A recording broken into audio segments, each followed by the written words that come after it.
Ici, pour Kotanga, si tout le monde vous avez des Bibles, nous pouvons lire ensemble. Comme d'habitude.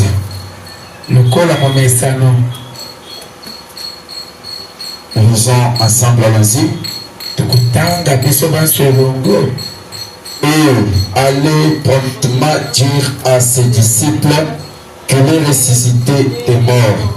Et voici, il vous précède en Galilée, c'est là que vous le verrez. Voici, je vous l'ai dit. Que Dieu ajoute les bénédictions dans sa lecture de sa parole. Bien-aimé Père Céleste, encore une fois, nous te disons grandement merci pour le privilège que tu nous as accordé d'être dans ta présence ce matin. Le témoin du chemin, le l'interprète du chemin, pour la gloire de ton honneur, au nom de Jésus-Christ. Amen. Amen. Que Dieu vous bénisse richement. Que Dieu vous bénisse richement. Alléluia.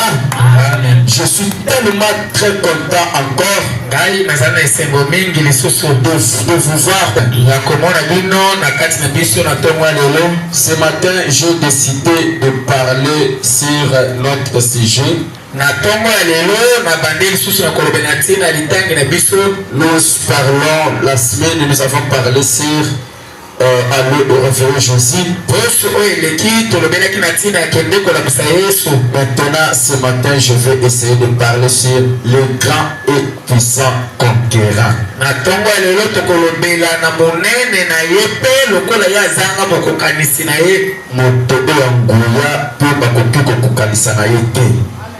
Alléluia. Amen. Le grand et puissant conquérant. Nous avons parlé du réveil Jésus. Nous l'avons réveillé et nous avons vu les œuvres. Alléluia. C'est Jésus que nous avons réveillé. Je vais changer la forme aujourd'hui. La forme de la tombe à la vie. La fois dernière, il était dans un barque. La fois dernière, il était dans un barque. La fois dernière. Mais on l'avait réveillé. Mais aujourd'hui, on ne doit pas le réveiller seulement. Mais lui-même est déjà ressuscité par sa grande puissance. Et ce Jésus vit au milieu de nous. Il est avec nous ce matin. Je vous prie simplement de me donner votre oreille. Je salue Papa Wetu qui nous a fait depuis longtemps.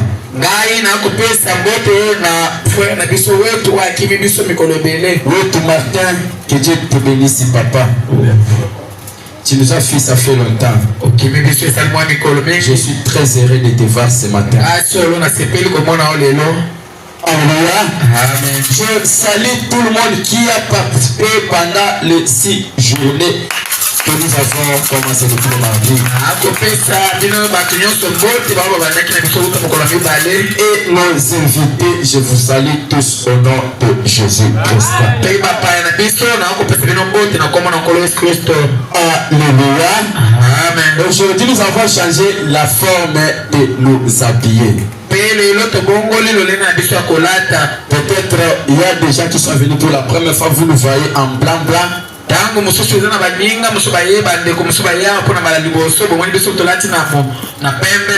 nouvelle est que lorsque Jésus est ressuscité, il était ressuscité ce jour-là, il était en blanc. Alléluia. Ça quand Jésus est ressuscité, les habits même ont changé. Nous, on n'a pas pris le modèle des églises là que vous connaissez. Mais nous avons juste pris ça pour aujourd'hui. Pour une révélation que toutes les choses doivent aussi ressusciter avec Jésus. Nos vies doivent ressusciter avec Jésus. Nos péchés doivent être enterrés. Et cela doit partir dans la mer de l'épouse. Alléluia. Amen. Ah, mais frère Martin, il y a l'écriture qui dit ça. Oh, Ndeko Martin, ezali na likomi moko ekolobela na yango. Oui. Solo ezali bongo. Lorsqu'il est ressuscité, Tango Yesu asekwaki, il s'est apparu au milieu de ses disciples. abimelaki bantoma. On l'avait enterré, il n'avait pas les habits. Akunaki azalaki na bilamba te. Le jour de la résurrection, Jésus avait eu les habits. Kasi mokolo alisekwa ye Yesu abimaki na bilamba. Alors pour ce qui concerne de ma prédication ce matin, je vais parler comme je viens de vous le dire sur les grands et puissants conquérants. Dans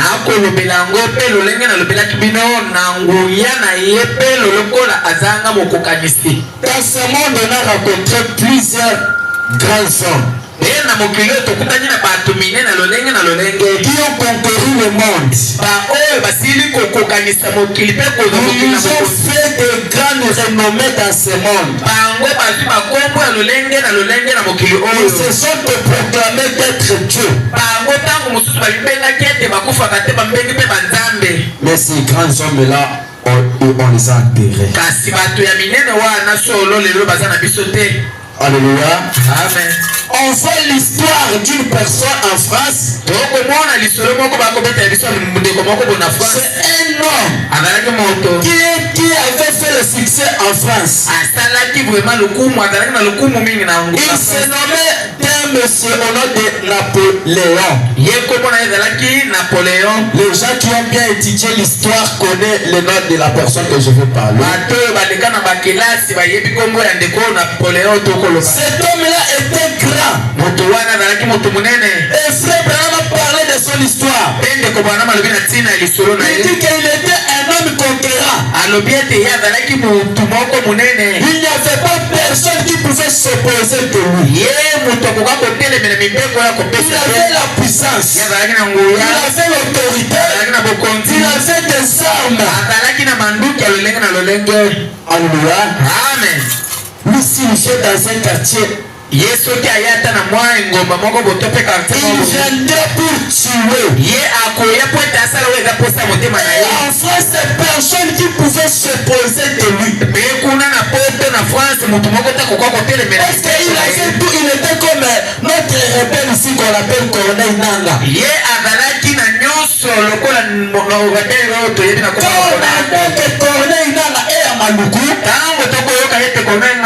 tout le monde va prendre la disposition. Parce qu'il y a un grand homme qui entre dans la vie de Kinshasa. Quand il entre à Kinshasa, il va exterminer tout.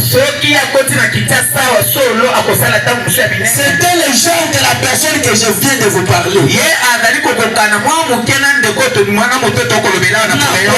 Napoléon. Il était quelqu'un de grand. Quelqu'un de renommé.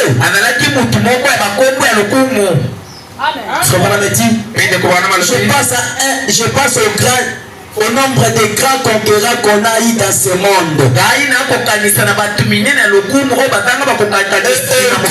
Aux grandes choses qu'ils ont accomplies pour faire avancer et améliorer les conditions de vie de l'homme.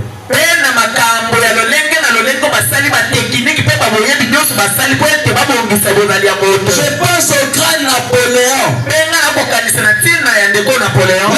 Là, en son jour, il n'était pas exactement un Français. Il avait quelque chose en tête. Au départ, il méprisait la France. Il n'aimait pas. Il venait des îles. Mais il a fait une idée en tête. Un jour, il ferait une conquête. Et s'il avait cela à l'esprit, c'est parce qu'il devait avoir quelque chose sur base de quoi travailler.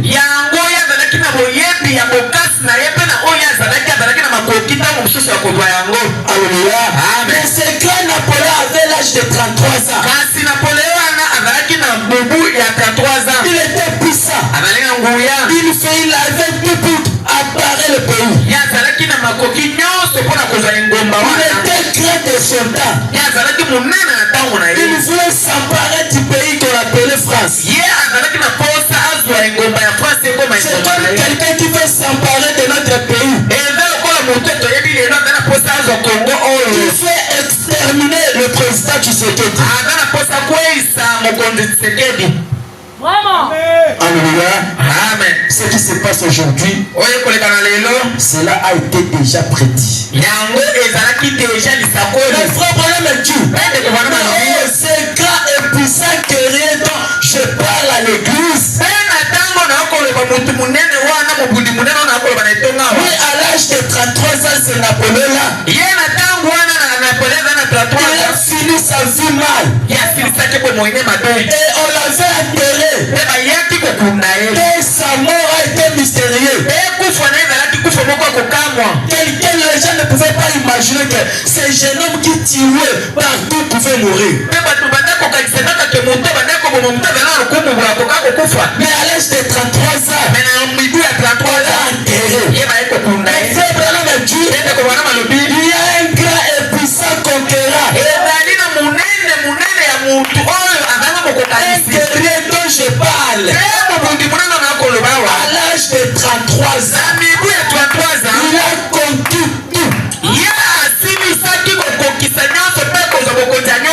Tout ce qui était sur la terre. Et dans le séjour de mort, à l'âge de 33 ans, un grand et puissant conquérant. Cet homme-là, c'est Jésus de Nazareth. Alléluia. La tombe a été vide. Parce que Marie et Marthe sont allés à la tombe. Dimanche matin, ils ont vu que le rouleau, ils ont vu que la terre a été roulée. La manière qu'on avait posé la terre, il y avait les militaires chinois qui étaient à la porte. Ils sécurisaient la porte parce qu'ils savaient, ils se référaient aux parents de Jésus. Et cet homme avait menti à ses disciples. Il va mourir. Après 3 jours, il va soi-disant dire que non, il va ressusciter. Alors vous les militaires, soyez là. Ils ont mis une grosse pierre. Ils ont oublié que celui qu'on avait posé, il était le puissant conquérant. Alléluia. Il est le puissant conquérant. Personne ne pouvait l'arrêter. Ce matin, cet homme-là que je vous parle, il est vivant. Mais les soi-disant grands hommes aujourd'hui sont dans la tombe. Alléluia. Amen. Ils sont dans la tombe. Il y a encore une autre personne qui s'est levée et non dit Alléluia. Amen. Hitler. Mais avant que j'arrive là-bas, je vais lire le paragraphe 15 de la brochure puissant, le grand et puissant conquérant. nakotanga paragraphe 15 na brochure ya puissant conquérant. D'une manière ou d'une autre, na lolenge ça musukotala vous fait quelque chose. ekosala bino eloko moko La conquête. pe bokaboli. Alléluia. Amen. C'est-à-dire, kobotola bokonzi. kobotola. Alléluia. Amen. S'il y a une chose pour laquelle que nous combattons, soki eza na yo mo biso tobundaka, s'il y a une maladie dans notre corps, soki eza na bokono moko na kati ya nzoto na que biso nous luttions oyo biso tobundaka, entre la mort et la vie, oyo biso tobundaka entre kufa na bomoi, quelle victoire! pe elonga nini Quand nous voyons que cela a été conquis, pe ntango tokososola ete tolongi yango, cela a été conquis. tososola ete tolongi yango, Balongaki yango. balongaki Si yango. nous luttons contre une grande habitude ntango mosusu tokobunda po ete tolonga ebumesano moko boye ou contre une grande chose to mpe eloko moko boye monene qui nous saille, oyo ezali kobebisa biso. finalement le grand drapeau, quand finalement le grand drapeau ntango drapo monene kotelema flotte, ekotelema nous avons vaincu la chose, ekososolisa biso ete tolongi likambo, quel sentiment cela nous donne à nous? mpe esengo nini ekozala na kati na biso, Nous pouvons alors être un conquérant. mpe ntango tokososola ete tozangi bokokanisi, Non, tozali balongi. tozali balongi. Parce que je ne sais pas si quelqu'un m'a compris là-bas. Amen. Il y a certaines choses elanga makambo mosusu que nous luttons pour combattre. oyo tolukaka ete tolonga, Par exemple, la maladie, ntango mosusu bokono, la pauvreté, le péché, ou certaines des choses. ope na makambo moko boye Nous luttons pour que nous puissions vaincre cela. oyo tobundaka ete tolonga yango, Mais oubliez qu'il tokosanaka y a une personne, ete eza na il y a moto un drapeau. eza na Ce jour-là, nous avons été souhaités pour nous. yango epapemaki mpo na biso, C'est-à-dire, nous luttons plus pour vaincre cela. yango elingi koloba ete tokobunda lisusu te mpona kolonga Mais yango, ce matin, ata kola tongo lelo nous ne luttons pas tozali kobunda te pour vaincre la maladie. mpona kolonga bokono, Parce qu'il y a eu un drapeau ete eza na bendele qui moko a été souhaité. oyo epepama, Qui a été souhaité. oyo epepama, Qui a été souhaité. epepama Par qui? epana Par le roi de rois. Qui a été souhaité cela. epepaki yango Et moi je vaincu. lokola nga na Si longi aussi vous allez vaincre le péché, nana masumu vaincre la mort, olonga kufa, vaincre le séjour de mort. olonga ndako ya kufa. Vous êtes des vainqueurs ce matin. eza balongi na ntongo lelo Vaincre quoi? kolonga nini Le mort. na mokili, La Bible nous dit, mpe biblia elobi nous sommes dans ce monde. eza bato ya mokili Mais oyo nous ne sommes pas dans ce monde. eza kasi bato Le péché de ce monde, mpe makambo ya mokili oyo nous allons les vaincre. tokolonga yango, Ne forcez pas à laisser l'impudicité. yokoluka te kofosana te mpona kotika kinduka, Si tu forces par tes efforts, soki okosala na bokasi na tu yo ne vaincras pas. okolonga kinduka Qu'est-ce te, que tu dois faire? esoni osala Tu vas nini, écouter la parole. Tu dois t'abandonner à Christ. Tu dois une décision ferme. esengeli ozwa mokano Tu dis libela non aujourd'hui. Je laisse l'impudicité. atiki kinduka. Alléluia. Amen. Seigneur, fais-moi amen. onkolo ekosunga Le Seigneur te viendra en aide. ekolo akoya kosunga Parce yo, qu'il est le secours qui ne manque jamais au temps de la détresse. ete ezali sundura ezangaka te na ntango ya mawa, Ne forcez pas les choses. yokosala na bokasi na yo Il y te, a une personne qui a combattu pour vous. eza na motu moko abunda mpo na yo, Et cette personne-là, c'est Jésus. mpe motu wana sosola ete na yesu. Alléluia. À tout moment, lorsqu'il y a une victoire Na ntango nyonso ezala na elonga dans une bataille, na kati ya il y a ebibuli, toujours les gens qui jouent. ezala na bato mosusu basepelaka ntango Mais si toi, mosusu jusqu'à maintenant, me yo mpo na nini si tu n'es pas choyé, sokola na esengo te sachez que tu n'as pas encore vaincu. ye mpe tosili kolonga nanu Tu es te, encore un esclave. ete eza nanu lokola Mais laissez-moi te dire, ezala na yebisa yo en Jésus, na kati ya yesu pas des esclaves. Parce que Jésus nous a libérés par son sang. na kati ya makila na ye. Alléluia. Amen. Il devrait te Ezali choquer. mpe bana esengo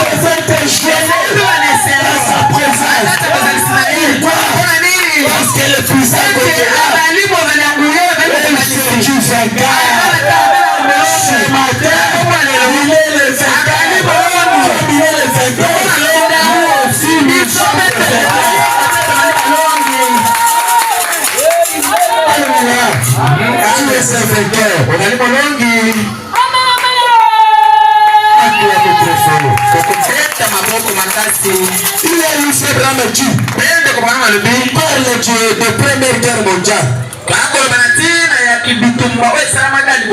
Ce drame qui les gens qui étaient dans ce temps-là savent. Ils savent cela. Lorsqu'il y a eu la guerre mondiale, le Première Guerre mondiale, lorsque cela était fini, les gens couraient dans les rues. Les gens étaient contents. Parce que pendant la guerre, les gens ne sont pas à l'aise. Alléluia. Les gens ne sont pas à l'aise. Mais lorsque le combat finit, quelqu'un est à la paix. Quelqu'un est joyeux. Alléluia. Pourquoi? Ils ont vaincu le combat. Parce que quelqu'un m'entend ce que je parle. Et la deuxième guerre mondiale était pareille. Lorsque la deuxième guerre a été liée, c'était impossible pour trouver la nourriture. Alléluia. C'était difficile pour nous pour chercher. Regardons au moment de Covid-19. Avec confinement.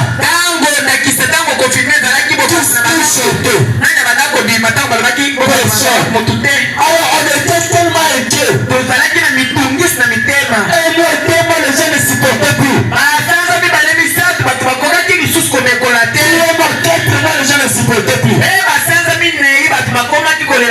Mais lorsqu'on a levé cela, le premier dimanche, tout le monde était content à l'église.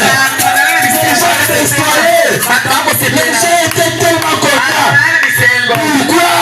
Parce qu'on avait enlevé le mesure qu'on avait pris pour que les gens restent à la maison.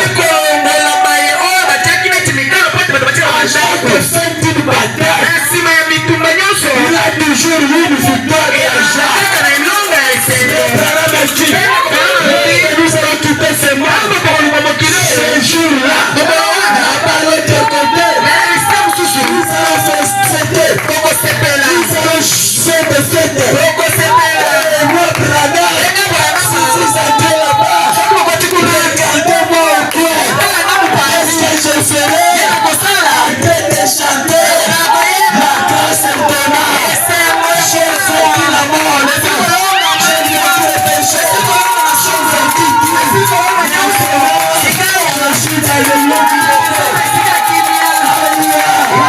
Celui qui a vaincu, il veut être joyeux. Celui qui a vaincu, il doit être calme. Pourquoi?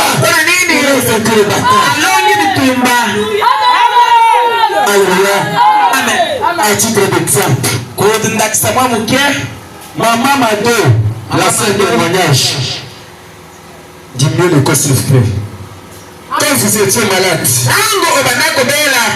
est-ce que tu avais pris, tu prenais le temps de pouvoir t'aider l'enfant? Tu mangeais même. Alléluia. Mais le jour que maman tu avais eu la chance de prendre le gâteau, papa m'a dit que tu avais terminé une bouteille de jus. Pourquoi? Ce jour-là, elle avait vaincu ce qui empêchait qu'il ne puisse pas manger. Mais ce que moi je vous parle, le puissant conquérant, il n'a pas seulement vaincu la maladie, il a vaincu même le séjour de mort, il a vaincu même les coutumes. C'est pourquoi chrétien ne peut pas craindre les sorciers, parce que son créateur a vaincu les sorciers, son créateur a vaincu les candiats, son créateur a vaincu les machines. Les machines dans la terre que son créateur a créé. En train de s'inventer. Parce qu'il a fait que nous puissions conquérir. C'est lui sans conquérir que je parle.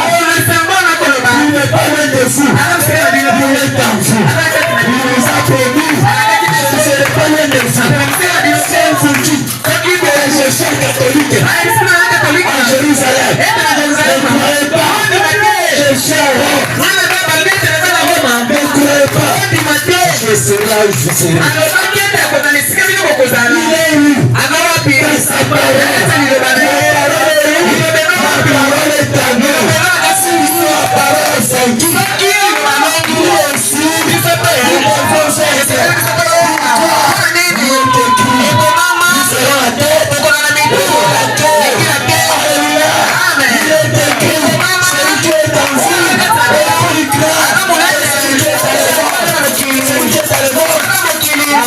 La chance de faire pour le monde.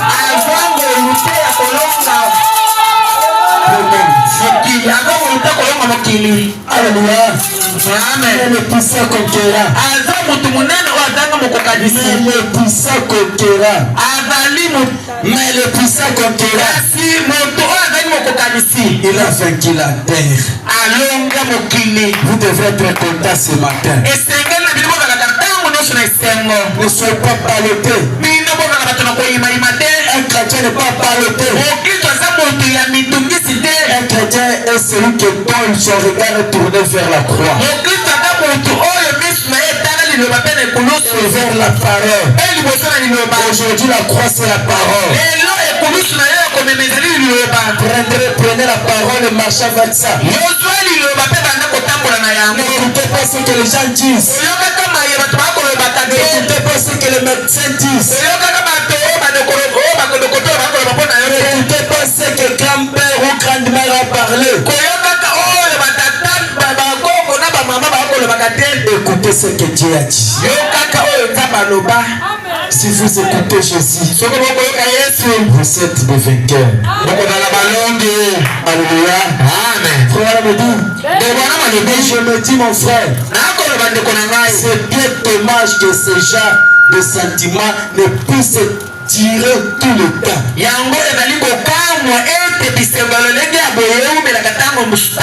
Pourquoi le sentiment ne tire pas?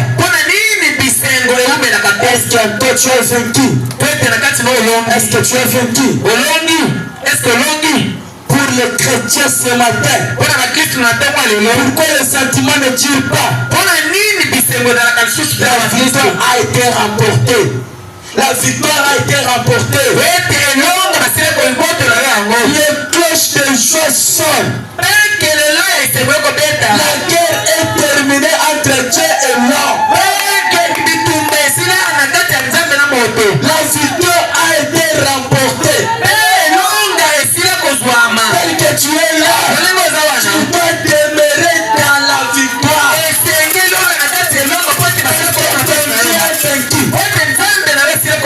Pas quelque chose que ton Dieu n'a pas vaincu. Je te dis la vérité. Il a vaincu tout. Alléluia. Amen. Il a vaincu tout. Il a vaincu la maladie. Il a vaincu le péché. Toi, tu ne peux pas manquer. Pourquoi il n'y a que de pleurs? Je ne te reconnais pas. Frère dit, afin qu'une quelconque victoire soit remportée, de grandes victoires, de grands prix doivent être payés.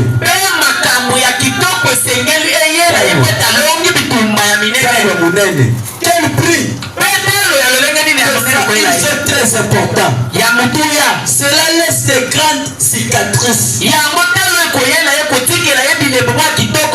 héros, c'est quelqu'un qui combat le combat de la foi.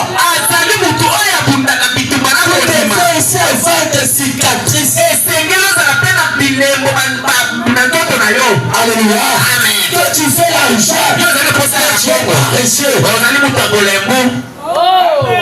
Mais tu veux devenir riche. Quand ils sont dans un combat final, alléluia, il y a des blessures. Vous verrez que ce boxeur-là a des sangs partout. Dès qu'il a vaincu, vous le verrez que non, il a combattu très fort.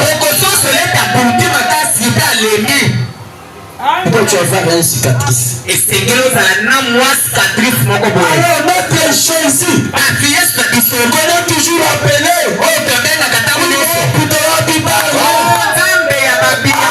Amen. Lorsqu'il a vaincu, ntango alongaki il avait eu des cicatrices. ezalaki na bacicatrice Amen. na maboko na makolo Montrer aux gens, kotalisa ça bango c'est le preuve. otala eleko Démontre que j'ai vaincu. oyo ekotalisa ete nalongi.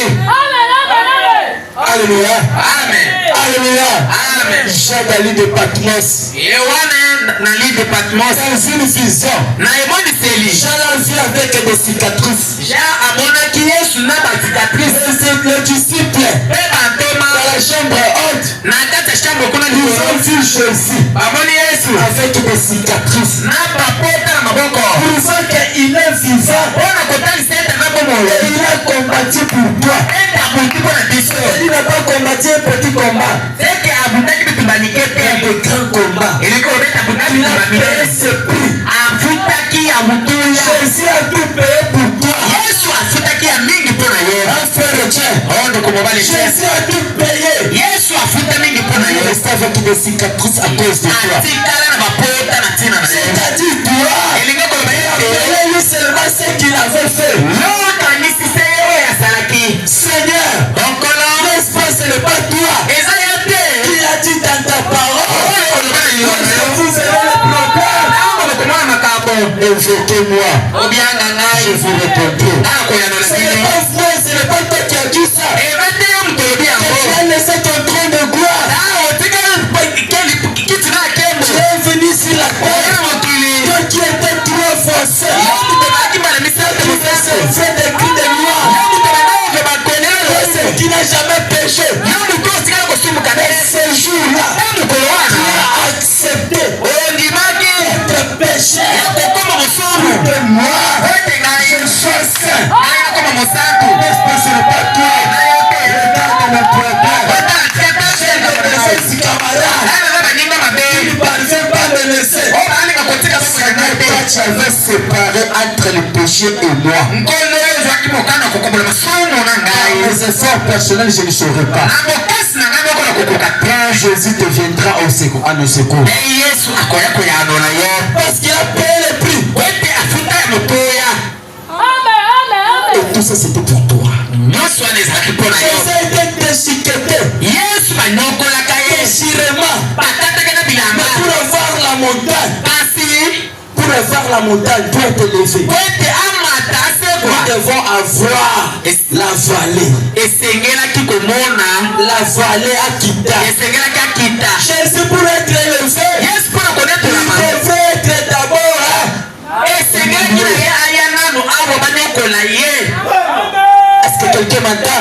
C'est pour toi. ezalaki mpo na yo Celui qui ne parvient pas laisser la boisson. ye moto okoka kotika masanga te Celui qui ne parvient pas laisser les cigarettes. ye moto okoka kotika likaya Celui qui te ne parvient pas ye moto okokaka à te laisser les hommes t'entourent. kotika mibali ya Jésus ete yesu avait accepté d'être humilié. andimaki ayokisaka soni Seul puissant conquérant. ete aza Il devait d'abord motokokanisa descendre. esengelaki na Et la yakita Bible dit, ye biblia elobi Abraham nous dit, ekobona malobi il est élevé.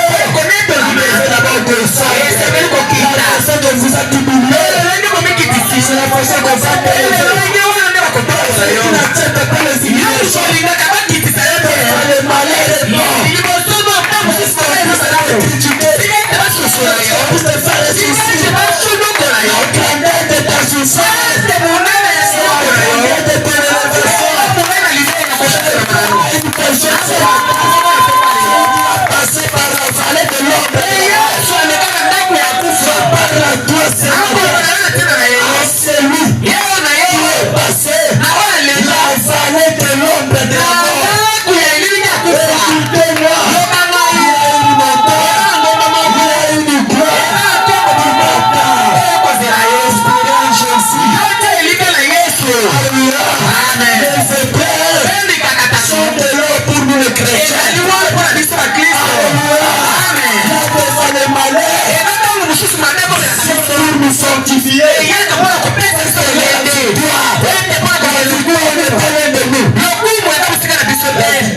marche avec lui.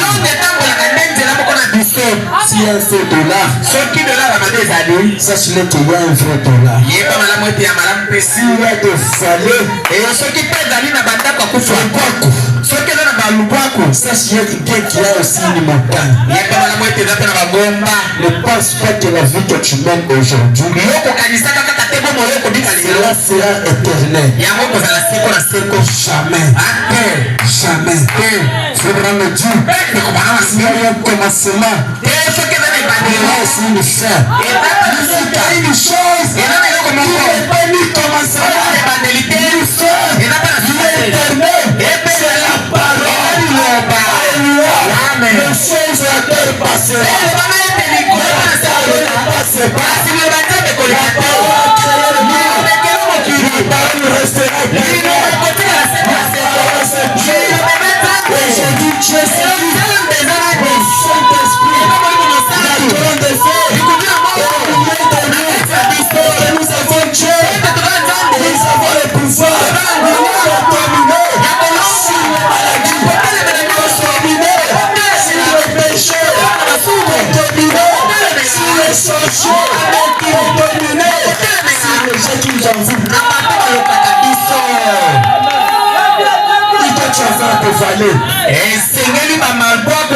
Jésus a été accepté d'être humilié. On lui a jeté même des crachats. Lui qui était le roi des rois, le puissant, le puissant conquérant. Si Jésus a jeté des crachats, à combien plus forte raison toi? On l'a dit à les femmes et Jérusalem qui le suivaient. Les femmes de Jérusalem, si on m'a fait comme ça, plus forte raison pour nous. Vous serez maltraités, humiliés. Après le combat, il y a une couronne de gloire qui vous attend. C'est bon. Il y a une couronne de gloire qui nous attend. Ce monde n'est pas pour nous. Nous sommes des pèlerins. Est-ce qu'il y a un pèlerin ce matin? Passerons ce matin. Passerons dans ce monde. Nous sommes dans ce monde.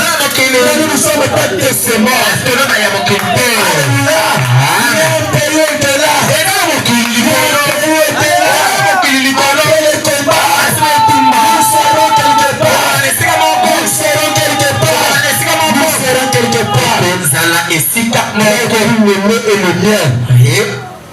Même si tu n'achètes pas de maison sur la terre, il y a une maison qui t'attend au-delà.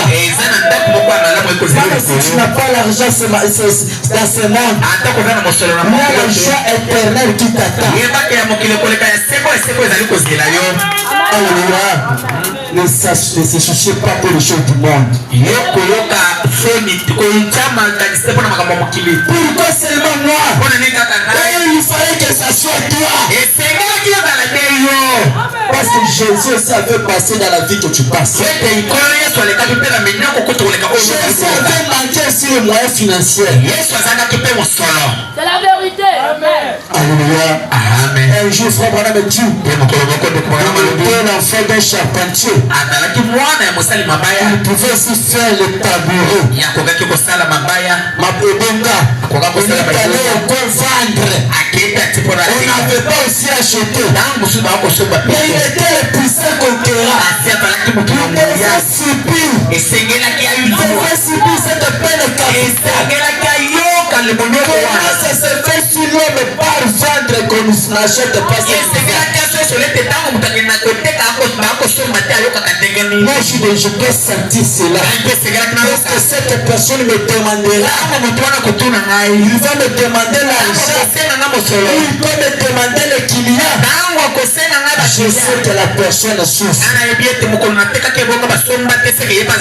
Je dois lui donner. Jésus a passé dans tous les vies que tu passes.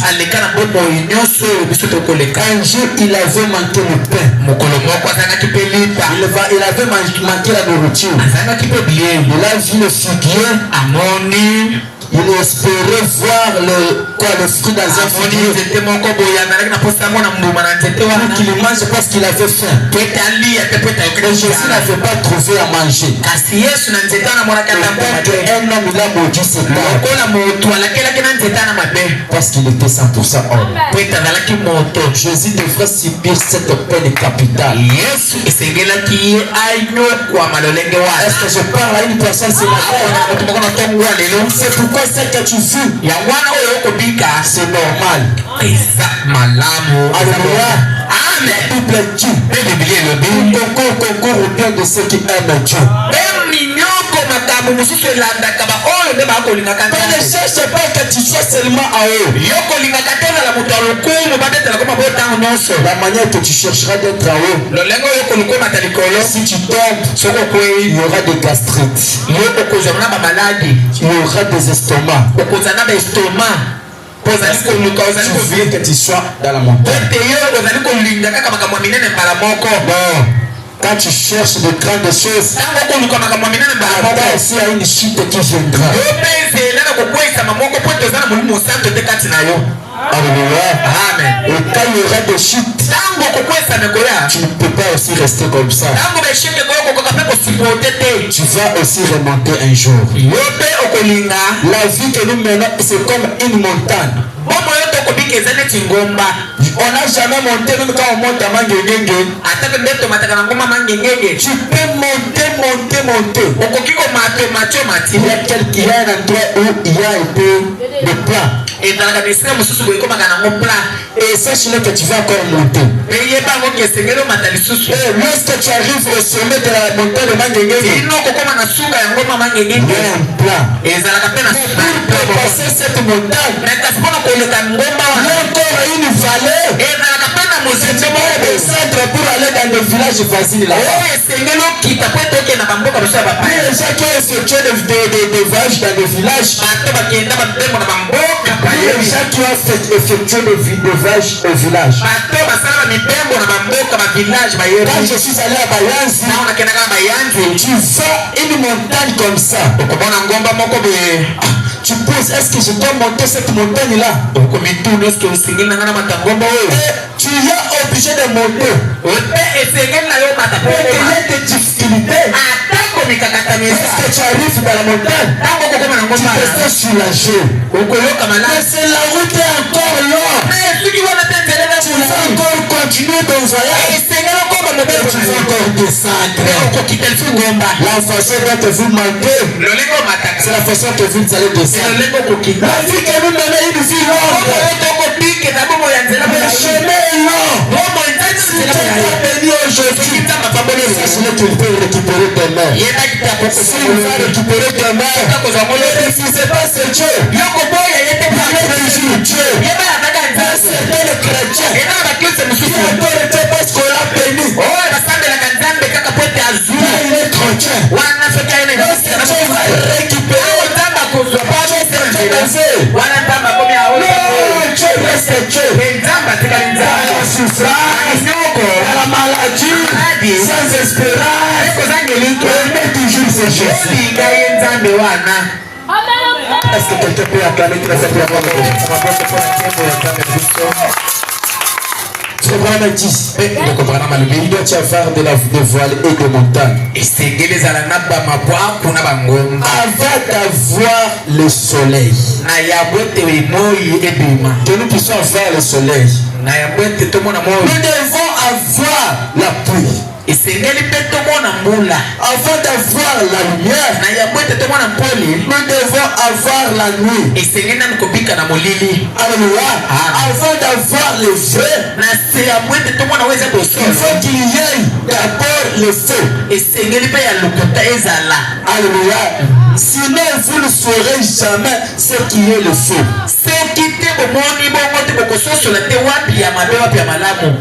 Est-ce que quelqu'un m'attend? Il doit tu avoir le frère. Il doit tu avoir aussi le faux Dieu. Il doit tu avoir le faux prophète. Pour identifier le véritable prophète. Il doit tu avoir la puissance du monde des ténèbres. Pour identifier la vraie puissance de Dieu. Il doit tu avoir le féticheur. Pour identifier la puissance de Dieu. Il doit tu avoir le docteur. Pour identifier le vrai docteur Jésus. Alors la Bible dit, vous les connaîtrez par leurs œuvres. Vous allez identifier le vrai et le vrai. Que Dieu dans cette avenue. Mais le vrai sera identifié. Dans la parole, la puissance, la démonstration, Saint-Esprit, je vous ai donné gratuit. Allons-y donner aussi gratuit. Dans d'autres églises, vous ferez pour avoir l'argent. Pour quelqu'un soit délivré. On doit lui demander l'argent. Donnez $100 pour avoir une prophétie. On doit lui demander l'argent. Mais notre puissant conquérant, il a toujours placé la différence partout où il est. Est-ce que quelqu'un m'attend? C'est le moment que tu dois chercher. À savoir où se trouve le puissant conquérant.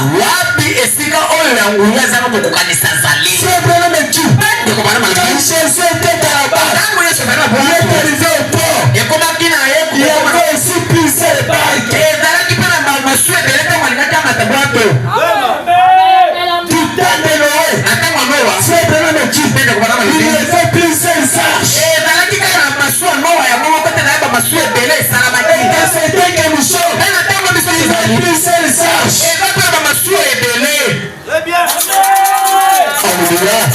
Dans certains que nous sommes, il y a plusieurs dieux. Il y a des gens qui adorent Branham comme Dieu. Leur Dieu c'est notre précieux frère. Frère Branham c'est notre grand frère. Il est le Dieu quelque part. C'est-à-dire ces gens-là doivent aussi nous adorer. Et les gens qui adorent Kimbangu que leur Dieu. Et les gens qui appellent Bouddha comme leur Dieu. Et les gens qui appellent Mahomet comme leur Dieu. Nous devons savoir ces gens-là. Nous devons savoir qu'est-ce qui fait la différence. C'est le mystère de la tombe. Le mystère de la tombe. C'est la tombe qui a placé la différence. Laissez-moi te dire, ce jour-là, la tombe de Kimbangu est fermée. Je ne sais pas c'est quelque part dans le Bumachi. On avait brûlé. Et jamais on a une fois déjà vu Kimbangu en route. Alléluia. Amen. Bouddha. Si vous partez, il est à la tombe. Jusqu'à maintenant. Mahomet, il est à la tombe. On a placé des chevaux à côté de la tombe de Bouddha. Afin de sécuriser Bouddha. Croyez qu'un jour, il va ressusciter. Il va monter dans ses chevaux-là.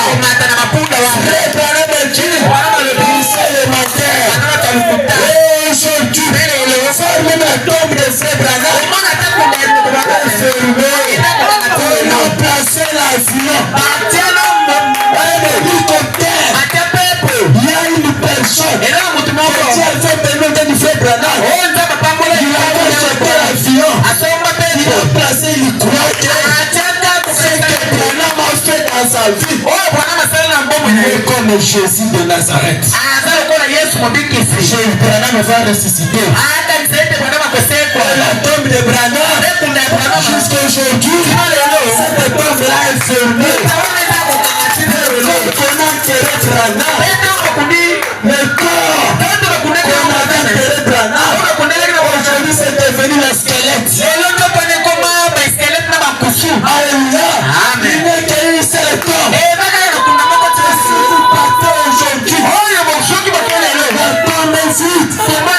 C'est la tombe du Seigneur Jésus. La tombe est vide. Il est sorti vainqueur. Alléluia. Il a vaincu la tombe. C'est la belle Dieu. Lorsqu'il est allé en enfer, il va rencontrer le diable. Alléluia. Il va rencontrer le diable. Face à face comme ça. Le diable savait que je l'ai vaincu. Comme j'ai vaincu Abraham, comme j'ai vaincu Isaac, comme j'ai vaincu Zacharie, comme j'ai vaincu Jacob. Alléluia. Il fallait un bouton. Jésus n'était pas géant. Jésus était un bouton. Il nous aimait. Le diable l'a regardé. Le diable a dit, je l'ai eu. Alors Jésus n'a pas crié. Jésus est arrivé devant. Il a dit au diable, donne-moi la clé de la guérison. Donne-moi la clé du séjour des morts. Donne-moi la clé. La clé que Adam avait perdu, même le livre. Tiens le livre jusqu'aujourd'hui. Donne-moi ça. Le diable veut lui jeter le masque. Le diable veut lui jeter les cassondas. Le diable veut lui jeter les poisons. Le puissant conquérant. À ce moment-là, c'est pour la nature. Dès que l'agneau n'a pas de force. Alléluia. Notre Dieu siégeait parmi les quatre êtres vivants. Il devait prendre la forme d'un lion. C'est ce qu'il a fait en enfer. Il a pris la forme d'un lion. Pour faire quoi? Pour combattre le diable. Parce qu'il a rugi. L'enfer a tremblé. Ils ont dit, laissez-lui. Il connaissait ses torts. C'est lui qui nous a jetés. La clé, cette clé est entre vos mains ce matin.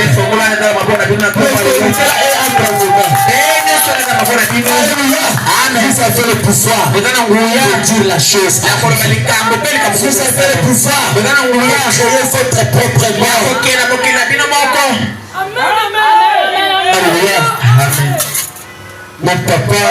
Le papa Isaac m'a toujours dit, papa Isaac a dit que mon fils, il ne faut pas craindre le diable. Le diable est rien. Mais quand j'ai lu les prophètes, j'ai compris que papa avait raison. On ne peut pas craindre le diable. Mais si tu es dans sa maison, tu as l'autorité sur lui.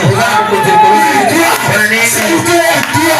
Il est appelé le puissant conquérant.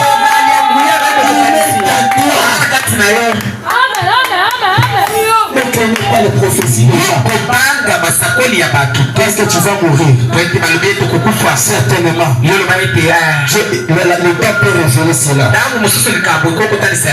Mais sache-le, tu ne mourras pas. Le corps peut mourir, mais ton esprit reste éternellement. Alléluia. On me dit, mais pour conquérir, remporter le prix grand de bataille, qui n'a jamais été remporté. Quelqu'un a quitté la gloire. Il y a eu quelqu'un qui a quitté la gloire. Il y a bien cela des des années. Et ça là pas mibu ebele. Il n'a pas pris la forme d'un ange. Ya joie que le lenga moi je le tais. Est-ce que quelqu'un m'entend ce matin? Il n'est pas fini en tant qu'une personne importante.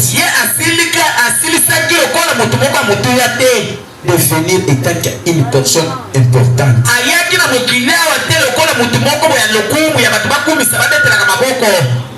Est-ce que quelqu'un m'entend ce matin? Quelqu'un qui est dans les besoins, écoutez-moi.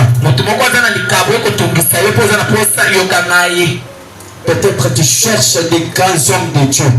Si Jésus pouvait venir dans une maison de Félix, toi et moi on n'allait pas avoir la chance. Je te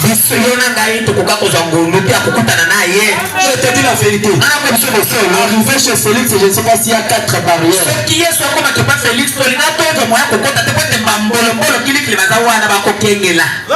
Qui devait avoir la chance? Pour corrompre le militaire. Regardez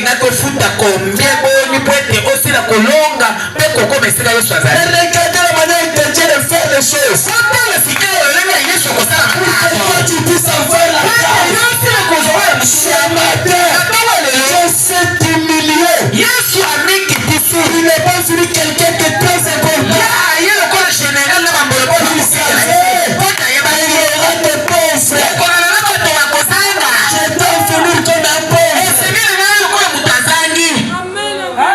Lui avait tout. Mais il a fait la possibilité de donner 100 millions de dollars partout le monde et cela allait même rester. Et vraiment la maman qui dort là-bas.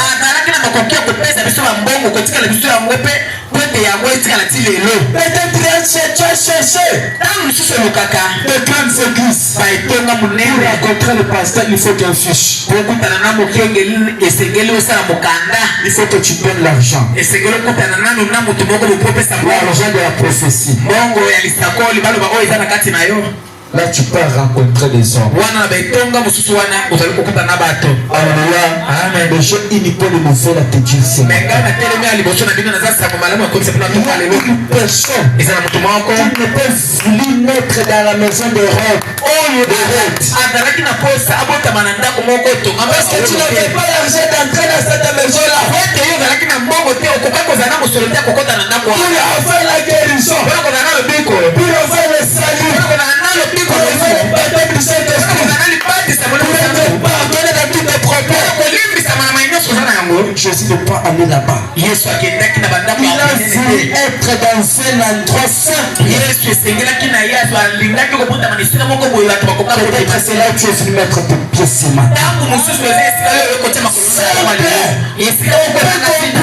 aux gens, le créateur du ciel et la terre, il est né dans une maison. Dans une maison de terre, dans une maison de bétail. Qui pouvait croire? Qui pouvait croire?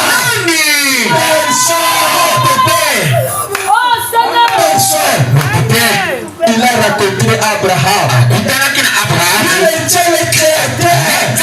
Il a pris la forme d'une personne. Et son pied était poussiéreux. Ses pieds.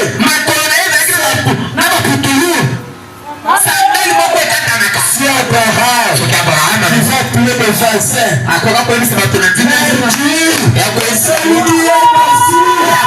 Dans ma maison, c'est lui le créateur.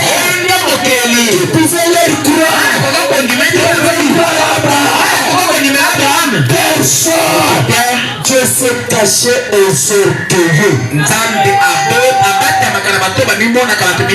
Tel que nous sommes ici, si on disait à cette avenue que Jésus, Elohim,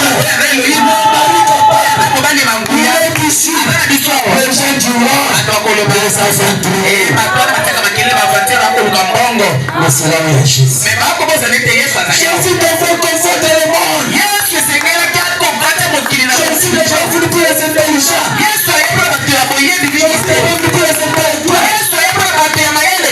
Il a toujours fait la différence. différence et confondre la sagesse humaine. Le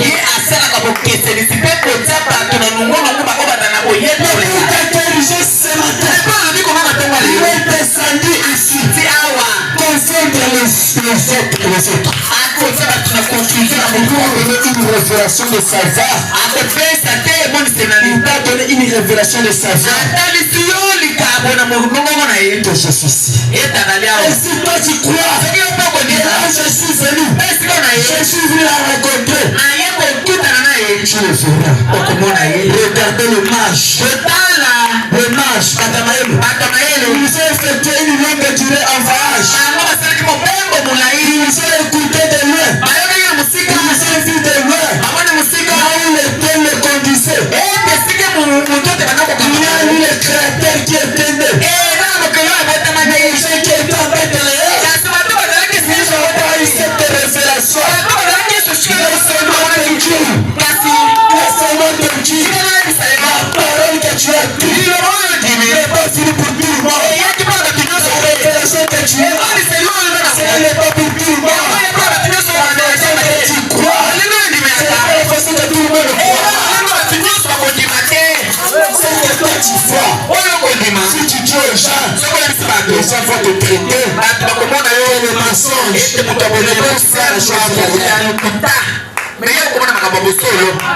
Quand tu dis à une personne, Dieu me dit, je vois, comme il n'a pas la révélation, il va te traiter seulement comme ça. Mais le créateur, il a pris les femmes et toute personne. Peut-être si il était né ici à Kinshasa, toi et moi on n'allait pas croire. Parce qu'il pouvait peut-être naître où? À Mikongo, à côté de Bikuku. Les gens de n'allaient pas croire. On a de grands hôpitaux comme ça. Comment on a des appareils.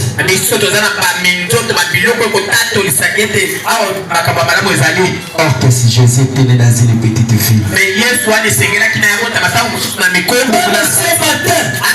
celui qui juge les églises par les appareils. Tout ce qui brille, ce n'est pas l'or. Seulement dans notre page ici. Dieu se manifeste.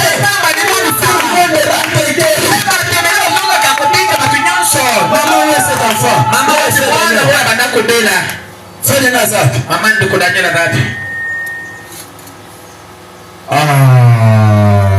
Incrédulité à bateau. Kozanga kondima ya bato. Vraiment. Wana bamonete nzamba salite. Baki osala retour ndenge basalaka malade ekomi makasi ebangisi bango. Vraiment.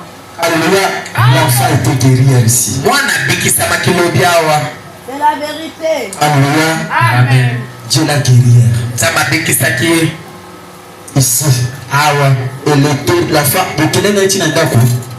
Atamboli moko. Oyakili na moto. Eloko ne croit que c'est ta sagesse na batuté. Manque de révélation. Alléluia. Amen.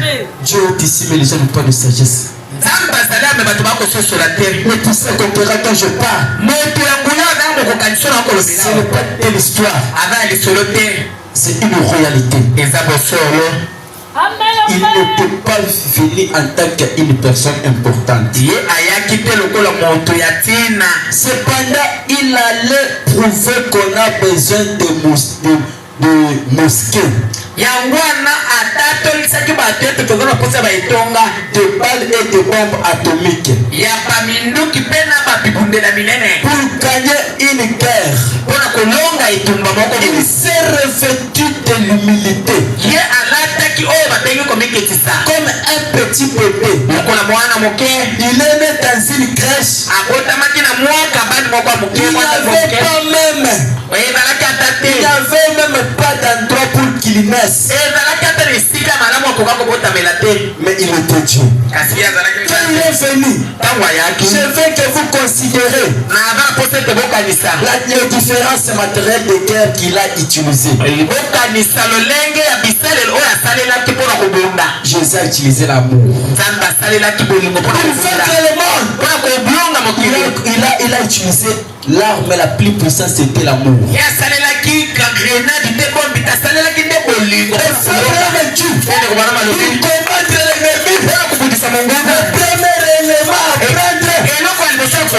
Allez d'abord dans Jean 3:16. C'est ça la plus tactique simple à vaincre les gens. Dieu a aimé le monde. Il a donné son fils. Tu crois qu'à vous qui ne périssez pas, mais qui est la vie éternelle. Aujourd'hui, les églises ont perdu la puissance de Dieu. Le manque d'amour. L'amour n'a plus dans des églises. Il y a des poissons partout. Il y a des poissons. Alléluia. Amen. Il y a de la haine. C'est pourquoi il n'y a pas le feu de Dieu. Le malade part et rentre malade. Le pasteur n'aime pas son prochain. Un pasteur égoïste. Un pasteur égoïste. Les femmes du pasteur, les enfants du pasteur, très orgueilleuses. Vous verrez un diacre à côté du pasteur avec de mauvaises ambitions. Vous verrez que dans une église, la sœur un tel et la sœur un tel ne se parlent pas. Alléluia. Une sœur qui voit sa sœur manquer, au lieu de la donner, mais elle part critiquer cette sœur-là.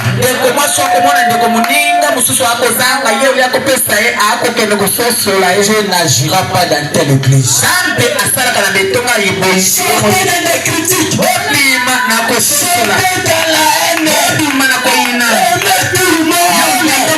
c'est ça le secret de votre réussite. Ayez de bonnes ambitions. Parlez du bien pour tout le monde. Jésus a aimé tout le monde. Jésus a aimé le but. Jésus partait s'asseoir là où il y avait des buts. Jésus a aimé les alcooliques. Ce n'est pas moi aujourd'hui. On a mis des barrières à nos églises. Comme elle est païen, elle ne peut pas prier avec nous. Mais tu peux aussi que toi aussi tu es païen comme nous. La puissance de Dieu a quitté au milieu de nous. C'est pour ça qu'on verra se déplacer au milieu de nous. C'est la puissance ici. Aimez tout le monde. Ne placez pas de différence. Prenez pasteur Martin comme vous prenez pasteur Ben comme vous prenez pasteur Martin. Pas de parti pris. Ça va introduire la haine. Ça va introduire la haine. Alléluia. Pas de parti pris. Si le pasteur peine prêche, je ne viens pas. Tu es païen.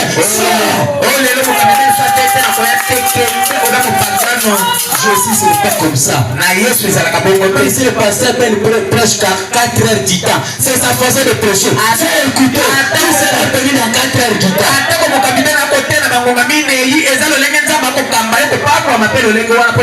Aimez tout le monde.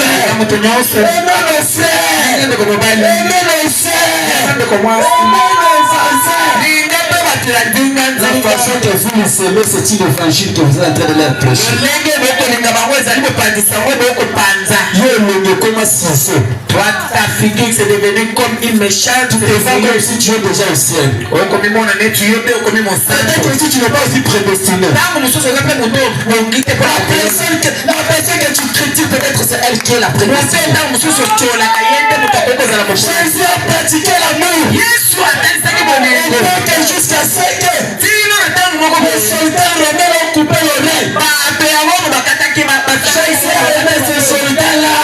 Il a pris l'oreille. Il a remis cela. Ça va pas nous aujourd'hui. Aujourd'hui, elle pour elle, temps pour temps. Cette écriture ne nous appartient pas nous. Frère Branham, avant de quitter ce monde, il nous a laissé un serment intitulé La Communion. Soyons unis. Comment nous les uns et les autres. C'est ça le secret de la victoire. Toi tu as la haine envers les autres. Dieu va te bénir. Dieu te bénit à l'intention de les autres. Dieu va te bénir parce que tu donnes aux autres. Tu es la mère flambeau. Tu venais seulement critiquer. Une sœur vient avec une même jupe chaque jour le dimanche. Tu es là que pour la critiquer. Au lieu de lui donner. Jésus a dit, celui qui a deux, il donne un à celui qui n'a pas. Et Dieu bénisse le pasteur Ben. Elle va offrir 3 cravates avec Dieu te bénisse pasteur. Peut-être parce qu'il m'avait vu, j'avais fait ce 3 fois venir avec un seul cravate. Elle m'avait vu peut-être venir 3 fois avec un seul cravate.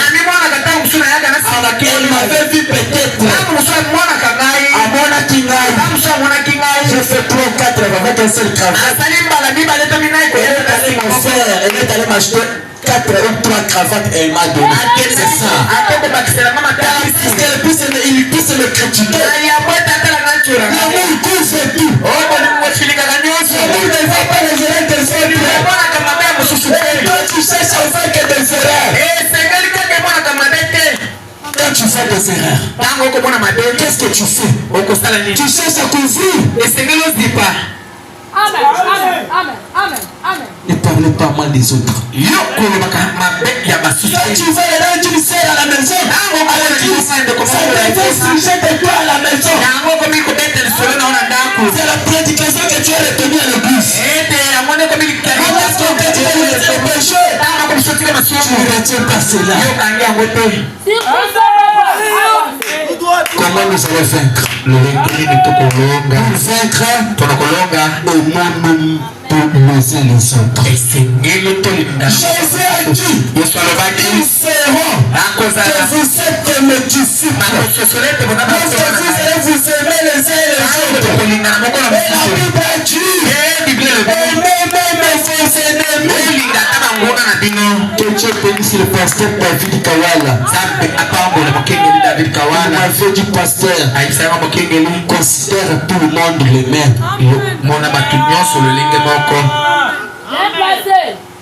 Que tu sois avec ton argent. Tu es un enfant de Dieu. Que tu sois pauvre. Tu es un enfant de Dieu. Au cercueil, nous êtes tous, peu importe où on peut mettre que de sable, et toi on te fait, si c'est de pierre tombale, si c'est je ne sais pas qu'on appelle quoi. Vous êtes dans le même cimetière. Il n'y a pas le ciel des riches et le ciel des pauvres. Il n'y a qu'un seul ciel des gens qui ont le Saint-Esprit. La différence au milieu de nous. Nous voulons être bénis. Enlevons la haine. Enlevons cela. Tu aimes quelqu'un parce que tu le vois. yo okolinga mutu po ete bozali na yembe tournes l'épée, ntango moto abato akokende kaka mokebo tu commences à la poignarder les couteaux.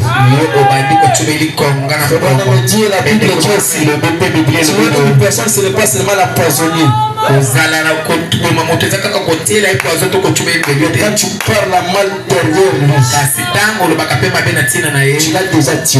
yo osili koloba ye Toi tu es un meurtrier. kasi yo ozali mobomi Comment tu as tué déjà des gens? lolenge nini kreteli ya bato boni Afin que ton mari, afin que ta femme, na mobali na wana mwasi afin que tes enfants, na bana na yo dans votre famille, na libota na vivent la lumière de Dieu. oza na posa Vivent la vérité de Dieu. oza na posa pambole bobongola À l'effet de haine, bolongola koyina nous avons habillé des habits blancs. tolati bilamba ya Que pembe nos cœurs soient plus blancs que comme la neige. esengeli mpe mitema na biso ya pembe À l'effet de la haine, tolongola koyina aimons-nous les uns les autres. tolingana moko na mosusu Aujourd'hui, l'amour est en train de se refroidir dans nos cœurs des gens. bolingo ekomi kokoma malili na mitema ya bato C'est la haine qui s'installe. ekomi koyina nde ekomi kozwa place Mais nous sommes des chrétiens. kasi bokomi benga bakristo Comment tu vas critiquer ta soeur ou ton frère, toi qui as le Saint-Esprit? yo lolenge nini okokotola ndeko no mwasi mpe lolenge ndeko mobali Ça prouve que Jésus n'était pas encore ressuscité en toi. yango ekotangisa ete yesu nanga asili kosekwa te na bomo na Celui qui yo a Jésus en lui, oyo aza na yesu kati na ye que son frère, sa sœur soit où il ne soit pas, il parle des biens de celui qui l'aime. ndeko na ye mwasi ya mobali azala wo te to te akoloba Ce bolamu n'est na pas ye si je te vois. Oh mon frère, eza te soki nous allons au ciel avec toi.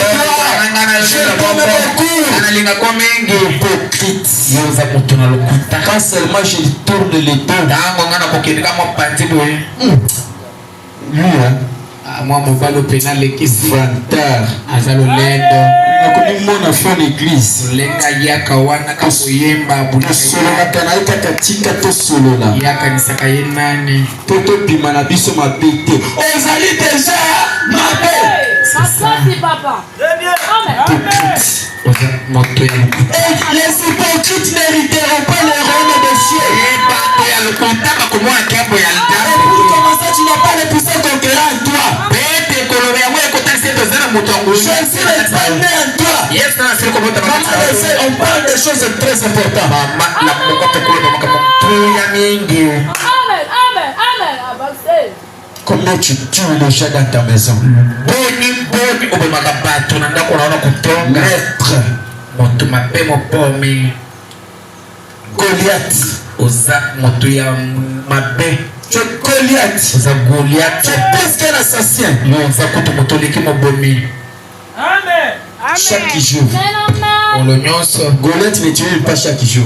goliate ebanda koboma te mikolo nyonso te Mais si toi tu prends les problèmes de ton frère chaque jour à la maison, yo soki ozolika bandeko na yo mobali mikolo même nyonso si on t'interdit, okosani ça coûte na moto akopekisa yo. atako bapekisi yo yo ekomi neti kaka yanganga papa koko Toi tu veux que je puisse écouter les bêtises que tu parles contre mon frère. yo oza na mposa noko makambo ya mabe Mais cet esprit toi n'aimeras pas qu'on critique l'autre. molimo mosatu kati na yo kolinga te yocola moninga Pourquoi toi tu critiques les autres? mpona nde yocolaka bamosusu Je termine déjà. nakomi deja na suka Jésus a vaincu le monde par l'amour. yesu alongaki mokili na Jésus bolingo était amour. yesu azalaki bolingo C'est pourquoi ce qu'il a fait, yango wana babakumisa il a donné dans l'amour. esengeli mpo akumisa ye na bolingo La Bible a dit, bibili elobi comment toi tu peux aimer Dieu que tu ne vois pas? yo lolenge nokokolinga nzambe yo komona na misi na Haïs ton frère que tu vois. asokoyina ndeko okovandaka nisika moko oyo komona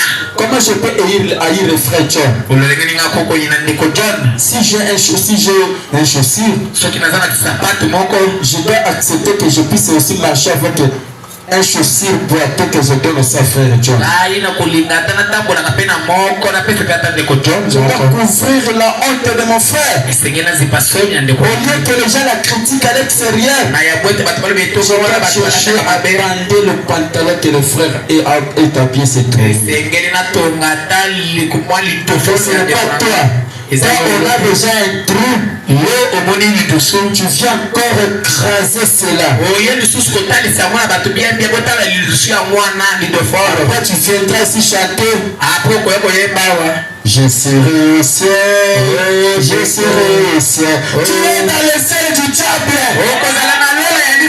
Le ciel de Dieu.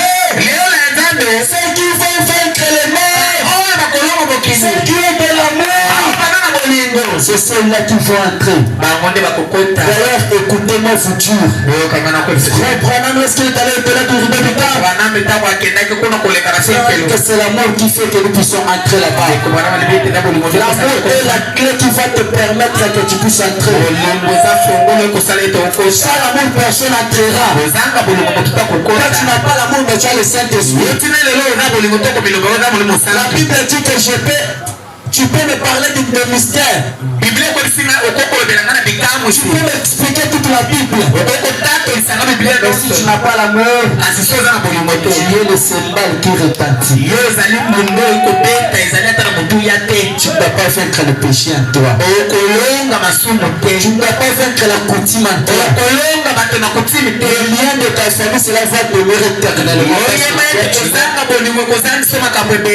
La haine. J'ai toujours dit à maman Esther, si je meurs aujourd'hui, Dieu est témoin. Je n'ai pas de problème avec une personne. Je n'aime pas rester avec les problèmes d'une personne. C'est pourquoi quand je prie à Dieu pour une personne, Dieu intervient. Mais si toi tu pries qu'il n'y a pas de réponse, la Bible t'a demandé de laisser ton offrande dans l'autel. Laisse-toi s'arranger. Toi tu es aussi en train de prier. Tu avec une personne là-bas. Toi comment?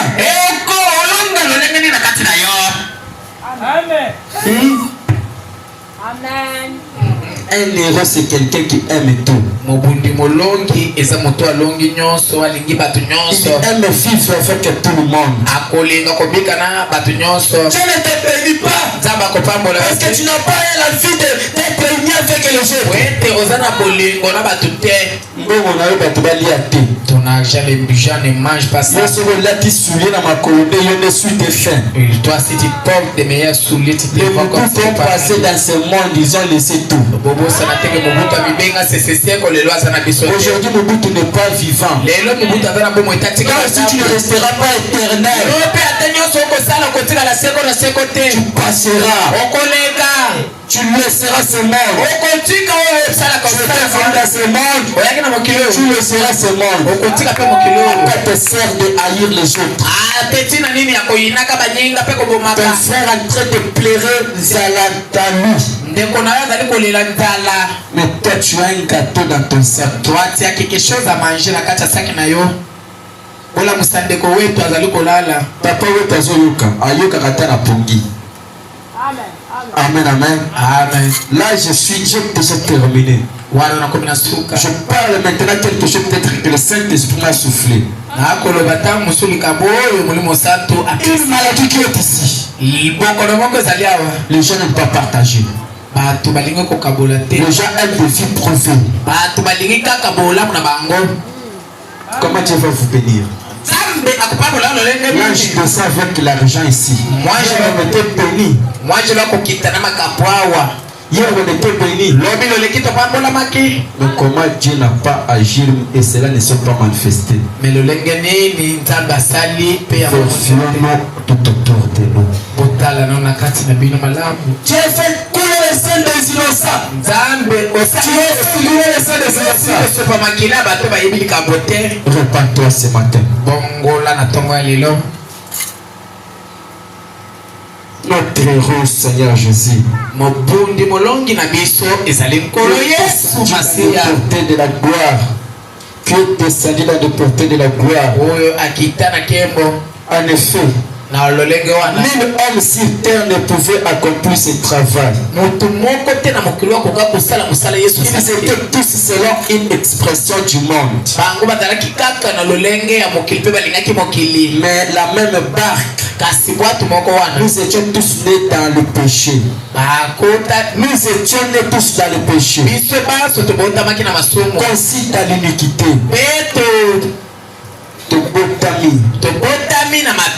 Venu au monde en proférant des mensonges. Mais aucun d'entre nous ne pouvait secourir l'autre.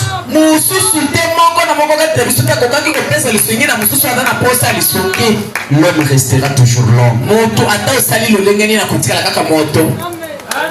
L'homme en lui, c'est un raté, un produit raté. L'homme voit que son frère souffre. Il se réjouit de la souffrance de son frère. Mais pas notre Dieu. Notre Dieu fait ce que l'homme ne pouvait pas faire.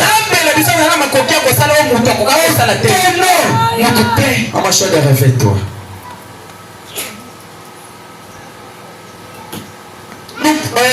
D'entre nous pouvait secourir l'autre. Nous étions désespérés.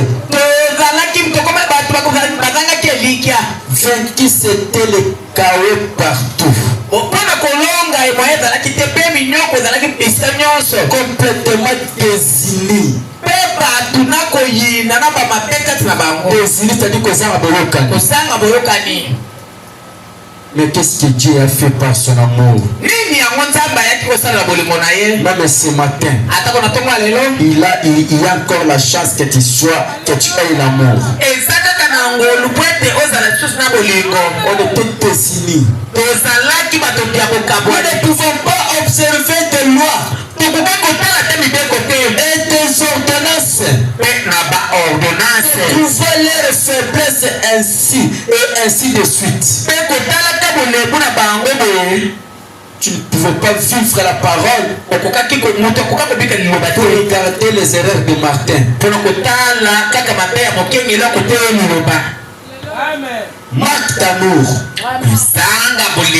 Dans la place de me critiquer, viens me voir. L'amour est correctible.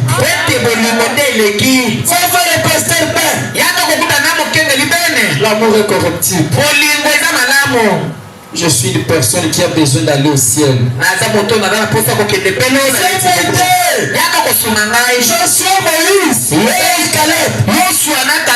Quand le père de Moïse s'abaissait, il venait et toi tu ne le fais pas. Tu sais de quel autre de coup pour que je tombe. Tu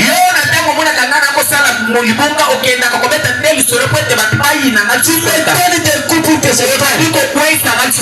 Tu parles la main de moi. Tu parles la main de cette église. Alors si les gens ne viendraient pas, toi tu gagneras combien?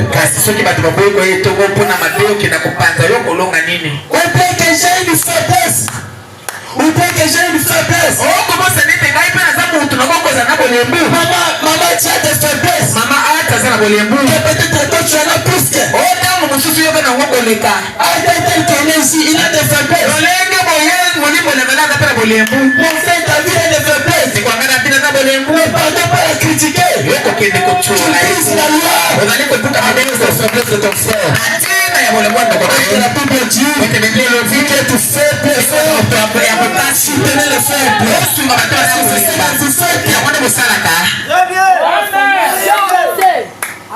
Jésus, il a vu nos faiblesses. Il a porté cela dans le dos. Le sentiment qui pouvait nous donner la paix. Cela est tombé sur nous. Par ses maîtres ici. Nous étions guéris. Nous étions errants. Les gens abandonnés. Dans nos coutumes. Dans les lieux de nos familles. Personne ne pouvait nous sauver. Dans nos coutumes. Il y avait le Kibinji. Il y a le Tibaou. Il y a le Kitchudi. Alléluia. On était dans la boue. Mais le puissant vainqueur, quand il a conquéré le monde, il a vu nous sortir au milieu de tout humain. Oh, quel amour sublime! Amour sublime! Nous étions condamnés. Nous séparer de coutume. Vous êtes maintenant des vainqueurs. Tu es un vainqueur ce matin. Confesse de bonnes choses ce matin. Confesse de bonnes choses. Ne parlez pas de mal des autres. Nous ne pouvons pas le faire. C'était comme si la race humaine toute entière était perdue. Il a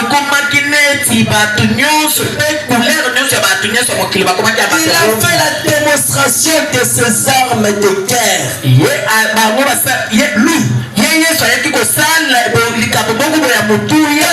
guérissait les malades. Quand il a pris 5 petits pains et 2 morceaux de poisson, a nourri 5000 personnes. Il a prouvé qu'il avait la puissance qui dépassait toute puissance atomique. Ce matin, la coutume n'a pas de puissance. La sorcellerie n'a pas de puissance. Jésus, le puissant conquérant, il a démonté un jour. Il a nourri 5000 personnes. La puissance éternelle. Le même hier, aujourd'hui, et éternellement. Le Dieu qui a sauvé hier, il est ici ce matin. Le Dieu qui a béni hier, il est ici. Le Dieu qui a sauvé hier, c'est le Dieu qui a baptisé du Saint-Esprit. Il est ici. Croyez-vous cela? En condition que vous croyez.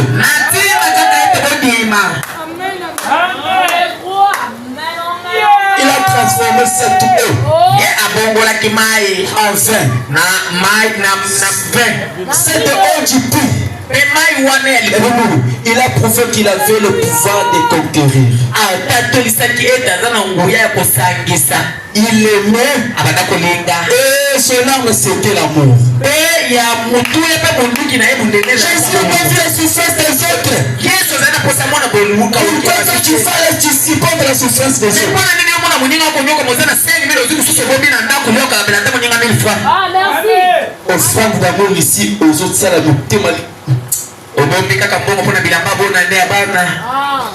Zamba sumata ko sumana bona na okomate. Amen. Amen. Ayez l'amour des uns des autres.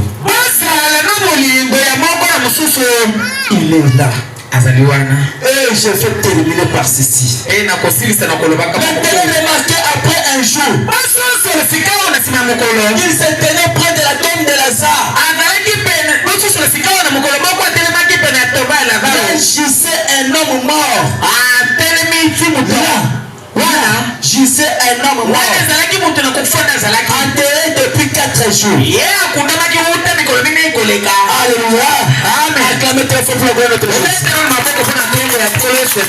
Même ceux qui étaient tout près ont dit. Même ceux qui le savent déjà. Son nez s'était affaissé. Zolonaye. Le fer de sa peau rampait en lui.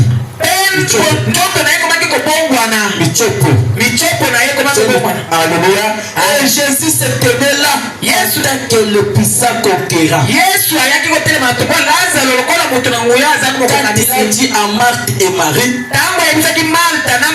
alors qu'il se tenait là, ne vous ai-je pas dit, si seulement vous croyez, ce matin, Jésus ne vous a-t-il pas dit que si seulement vous croyez, que tout peut changer.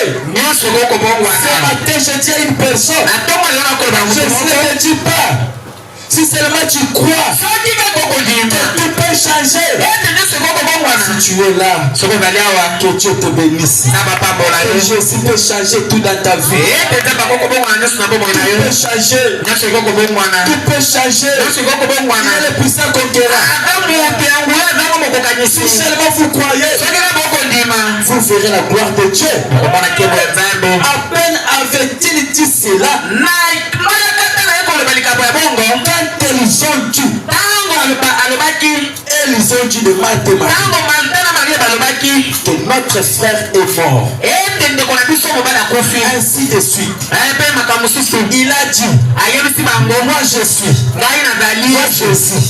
Je suis la résurrection et la vie.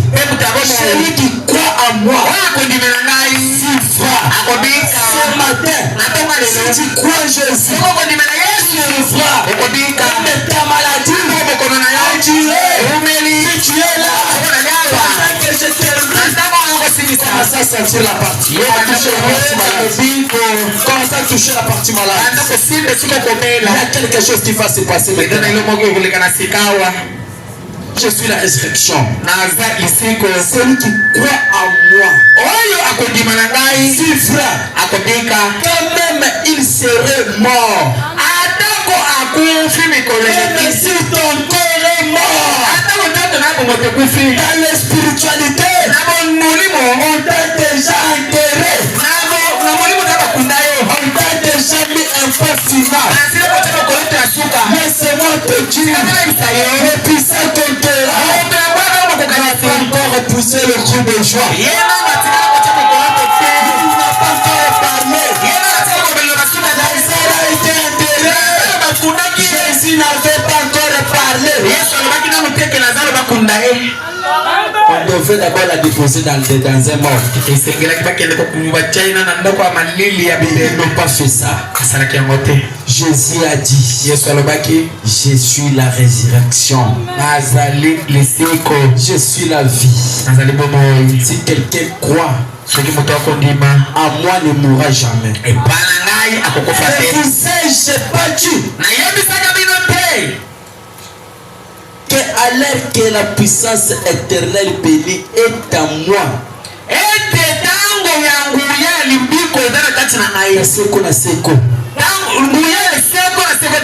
même si ta maladie est comment, moi je suis Jésus, j'ai le pouvoir de te ressusciter, de te guérir, de changer ta situation. Je suis. J'ai le pouvoir. Moi je suis. Je peux. Je serai. Je suis le même hier. Aujourd'hui. Si vous croyez. Il n'a pas simplement fait une déclaration. Il était capable d'accomplir tout ce qu'il disait. Il était le puissant conquérant. À lui se cacher, fallait dans une chair humaine. Comme un homme. Là à l'intérieur, habitait-il autre que le Dieu tout-puissant. Et le puissant, il pouvait créer de nouveau. Si Jésus pouvait créer, alors la Bible dit dans Hébreux 13:8 qu'il est le même hier, aujourd'hui, parler. Et ce qu'il demandait était accordé à la seconde main. À la seconde. C'est midi. Je veux que quelque chose ça se passe à la seconde. Alors toi celui qui est malade, pendant que je parle, si tu as la foi, tu vas te lever en courant. Tu vas te lever en courant. Parce que le puissant conquérant est avec nous. est avec nous. Il a dit dans sa parole, là où 2 ou 3 sont réunis à mon nom, je suis au milieu d'eux. Le puissant conquérant, celui qui a rencontré Abraham, alors que Abraham, sa femme était atteinte à l'âge de ménopause. El Shaddai qui a porté le sein, El Shaddai qui portait le sein, elle avait des mamelles qui pouvaient alerter une personne, qui pouvaient têter une personne, et le sein d'une personne pouvait se réjouir. Il était avec Abraham. Abraham a douté par l'incrédulité. Mais Sarah a douté par l'incrédulité. Abraham a cru. Et le même Jésus n'a pas encore quitté le monde. Mais Jésus est dans ce monde. Il veut faire les mêmes œuvres. Il a dit dans sa parole, les œuvres que je fais, vous les ferez aussi. Vous les ferez davantage. S'il a guéri cette femme qui avait le perte de sang, mais il a touché seulement la vie de Jésus. Il a reçu la guérison. On n'a plus fait de raison toi. Peu importe ton problème. Je ne te connais pas. Je ne connais pas aussi ton problème. Mais le puissant conquérant est ici. Mettez-le debout. Mettez-le debout.